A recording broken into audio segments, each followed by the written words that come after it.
Guys, आप कैसे हैं? स्वस्थ होंगे, मस्त होंगे और प्रसन्न होंगे। गाइस, मैं कल अपनी ससुराल से आई हूँ और शाम मैं जैसी ससुराल से चली हूँ तो मैं जा रही थी, अपनी जेठानी के भी जा रही थी। मेरी जेठानी कहीं और रहती, लेकिन ससुराल में अपनी नानी के घर ठहरी हुई थी। जब मैं लौट के आई तो लौट रही थी, जेठानी के जा रही थी क्यों वो अलग रहती हैं। तो मैं टेम्पो में ही बैठी थी कि इतने में सविता जी का फ़ोन आया कि तुम कहाँ हो और हम आ रहे हैं तुम्हारे घर। तो मैं बिजनौर थी उस समय टेम्पो में। फिर मैंने टेम्पो वाले से कहा कि भैया वापस ले ले टेम्पो और मुझे रोडवेज छोड़ दे।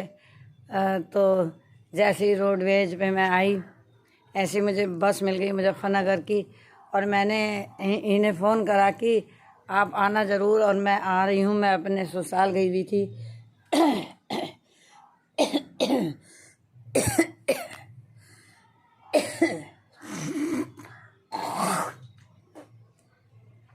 मैं अपनी ससुराल गई हुई थी तो फिर मैं जैसी यहाँ आई मुजफ्फरनगर, मैं रास्ते में फ़ोन भी करती रही कि आप जाना नहीं, आना ज़रूर। फिर मैं जैसे मुजफ्फरनगर में आई, फिर इनका फ़ोन आया कि हम आ गए। मैंने कहा आप वहाँ पे आ जाओ। वो वहाँ बोले हम वहीं आ गए। मैंने कहा सरकारी अस्पताल है, वहाँ तक आ जाओ। तो बोले वहाँ पे टंकी है, हम खड़े हैं।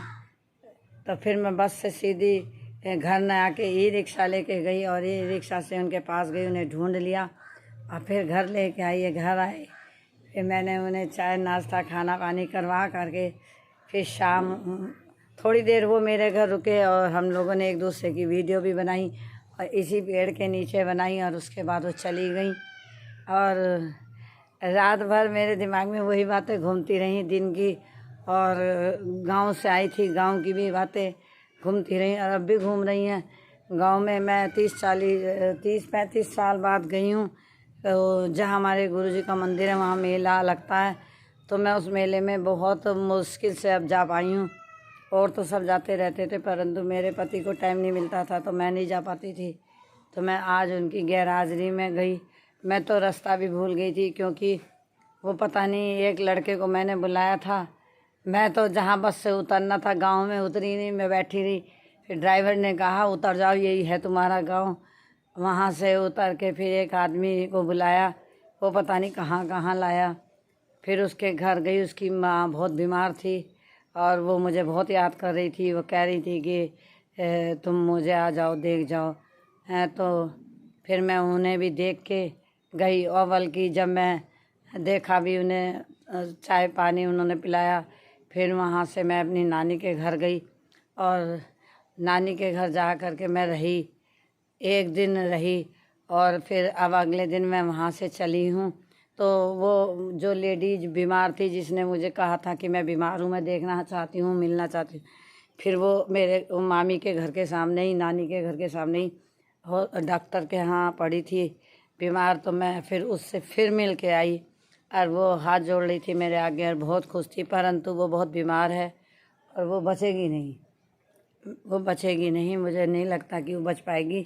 तो दोस्तों, आप लोग मेरी वीडियो को शेयर करें, लाइक करें और सब्सक्राइब करना ना भूलें। दोस्तों, अभी मैंने सुबह की चाय पी है और अभी धूप नहीं आई है मेरे घर के ऊपर, और मेरे आप देख सकते हैं मेरे घर के पास वो फूल भी खिल रहे हैं। बहुत सुंदर लगते हैं मुझे ये फूल। देखें, ये देखो कितना सुंदर है। आज मैं यहाँ पे भी, मेरे पति ये बेल बो गए थे तो मैं कहीं भी खड़े होके यहाँ पे बना लेती हूँ। तो दोस्तों, आप लोग मेरी वीडियो देखा करें, लाइक करें, शेयर करें और मुझे सपोर्ट करें ज़्यादा से ज़्यादा, क्योंकि मेरा चैनल काफ़ी नीचे गिर गया है और उठना मुझे नहीं लगता बहुत मुश्किल है। तो प्लीज़ मुझे सपोर्ट करें। Thank you so much.